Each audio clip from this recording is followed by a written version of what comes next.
जय श्री राधे, हरे कृष्णा। आज श्री सुरानंद जी महाराज। श्री सुरानंद जी ने भगवान के महाप्रसाद की शास्त्रोक्त महिमा को सत्य करके दिखा दिया।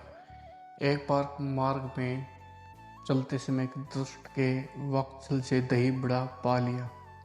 आपकी देखा देखी निशिष्य ने विवाद में खूब पेट भर पाया। तब उन लोगों पर श्री स्वामी जी सुरानंद जी नाराज होकर बोले कि तुम लोगों ने प्रसाद में बिना विश्वास के ही स्वाद बुद्धि से ही दही बड़ा खाया, अतः वमन करो। उन लोगों ने वमन करके जैसा का तैसा पृथ्वी पर प्रत्यक्ष बड़ों का ढेर लगा दिया। उसके बाद परम साधु श्री सूरी जी के पति ने वमन किया तो उनके उधर से हरी तुलसी, फूल और रेणु निकली। प्रसाद बुद्धि से पाने से उड़द का बड़ा खूब रेणु तुलसी हरी हो गया था। श्री सुरानंद जी से संबंधित विषय विवरण इस प्रकार है। श्री सुरानंद जी श्री रामानंदाचार्य जी के महाराज के शिष्य थे। आपका बचपन का नाम बायण कुमार था। आपका जन्म वैशाख कृष्ण नवमी गुरुवार को लखनऊ के समीप परखम नामक ग्राम में हुआ था। आपके पिता का नाम पंडित श्री सुरेश्वर जी शर्मा और माता का नाम श्रीमती देवी जी था।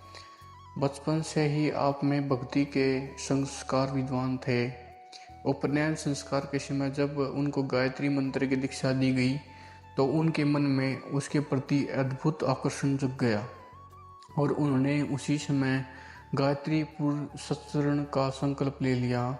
माता भगवती की कृपा से आपका पुरुषचरण निर्विघ्न पूर्ण हो गया और आपके हृदय में ऐसा वैराग्य भाव जागृत हुआ कि आपके घर छोड़कर काशी के लिए प्रस्थान कर गए। श्री रामानंदाचार्य चरित्रामृत में श्री सुरानंद जी को देवश्री नारद का अवतार कहा है। कहते हैं कि आपके सभी शुभ संस्कारों के अवसर पर एक नारायण नाम के ब्राह्मण आया करते थे जो अपने आप को मामा बताया करते थे। वे उत्सव में सम्मिलित होने के बाद कहाँ से आते और कहाँ जाते यह किसी को ज्ञात नहीं होता था। काशी प्रस्थान के समय भी उन्होंने ही आपको श्री रमणाचार्य जी के शरण में जाने की प्रेरणा दी थी। काशी पहुंचकर आपने स्वामी श्री नारायणाचार्य जी महाराज से दीक्षा हेतु निवेदन किया और साथ ही अपने नारायण नामधारी तथा कथित मामा के विषय में भी जानकारी चाही। श्री स्वामी जी ने कहा कि धैर्य रखो, समय आने पर स्वयं ही रहस्यों उद्घाटन हो जाएगा। एक दिन सत्संग के समय श्री रामानंदाचार्य जी ने शंख ध्वनि की। उस दिव्य ध्वनि के श्रवण रंध्रों में प्रवेश करके आप मूर्छित हो गए। उसी अवस्था में आपको अव्यक्त वाणी सुनाई दी कि नारद रूप में माया के वशीभूत होकर तुम विवाह करना चाहते थे, परंतु मैंने तुम्हें विवाह नहीं करने दिया। जिससे सुबित होकर तुमने मुझे श्राप दे दिया, जिसे चरितार्थ करने के लिए मैंने श्री राम अवतार धारण किया। यद्यपि मेरे समझाने से तुम्हारी विवाह की इच्छा समाप्त हो गई, पर संस्कार रूप से वह तुम्हारे मन में बनी रही। अतः इस जन्म में तुम्हारी यह इच्छा पूरी की जाएगी। तब आपको अपने स्वरूप का बोध हो चुका था। साथ ही श्री नारायण की कृपा एवं नारायण नामधारी अपने मामा के रहस्य का भी उद्घाटन हो चुका था। आपके गांव में ही सुरसरी नाम की मात्र पितृहीना ब्राह्मण बालिका रहती थी। उसके मनसा अपने आप को आपके ही चरणों में समर्पित कर रखा था। जब उसे आपके काशी गमन का समाचार मिला तो वह काशी आ गई और उसने श्री स्वामी जी के चरणों में प्रणिपात करके परमार्थ की भिक्षा मांगी। श्री स्वामी जी ने उसे सौभाग्यवती भव का आशीर्वाद दिया।